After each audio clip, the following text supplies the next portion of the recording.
I'm Sally Ann Davies, a fine art printmaker based in Taupo, New Zealand.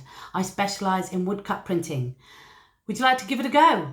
But are you overwhelmed with where to get the materials from? And then, even if you do have a look online or your local art shop thinking, I don't even know if I'm going to be any good. So, no need to go there. You can actually just nip to your local hardware store or stationery shop and actually get all the materials next to nothing. Because we all know, as soon as we put arty, crafty onto a product, they triple the price. Well, they do in New Zealand. So, and especially if you're living in New Zealand, you don't have an art shop in every town. So, I'm just going to show you where I got a few vital tools from to get you started. So, if you're woodcut printing, guess what? You're going to need a piece of wood. I use MDF, 3mm, perfect. It means you can cut it to whatever size you like, really easy. Don't panic about cutting it out, you can just simply do it with a craft knife. So, but MDF, and if you go speak nicely, this is a couple of dollars. More often than not, they have plenty of scraps and will give it to you. If you want things cut to a particular size, ask them, they'll do it for you too. So you don't slip while you're carving your wood. Another good one is a grip mat. Just exactly the same stuff. You get it in a roll from the hardware store to put in your utensil drawers so trays and things don't slide away. The other thing you need to put your ink onto is a piece of Perspex. Can't see it very well. Should have got you a dirty one. This is great, same thing. I just got it from the local glass place who does Perspex. You can use glass, tiles, whatever smooth surface you've got lying around. But I like Perspex. It does scratch a little bit, but for what we're doing is fine. I find with glass that I have it perched on the edge of the table, I knock it off and it smashes into 100 little pieces. And then you've got to clean it up. So Perspex is my fave. Rollers, great little roller here.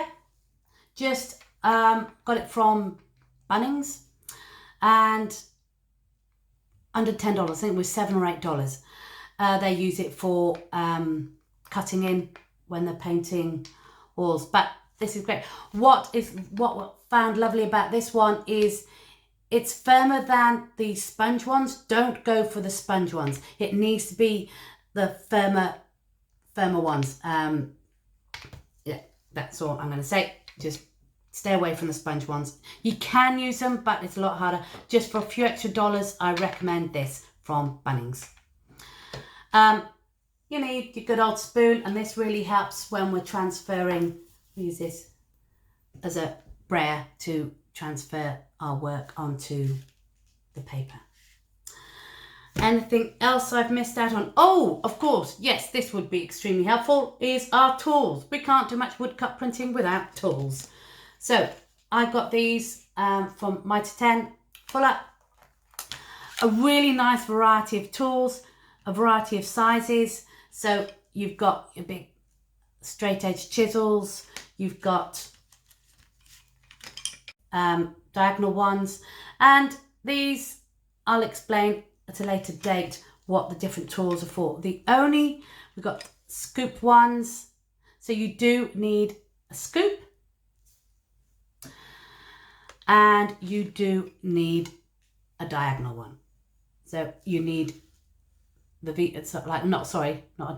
V-shaped one here and a scoopy one. So those are the two must-have tools when you're carving.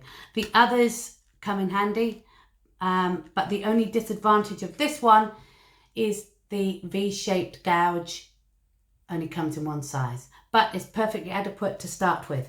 So for probably under $30, you can get started on printmaking.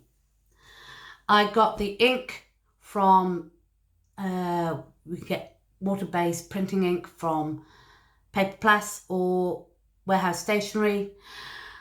Not sure if all warehouse stationeries do flint ink.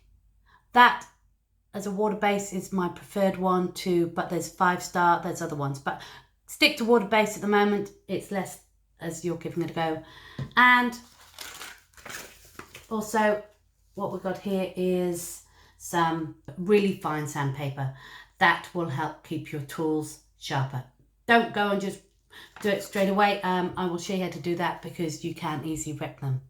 But look, for a few dollars, go along and down to your local hardware store and have a bit of fun getting into printmaking.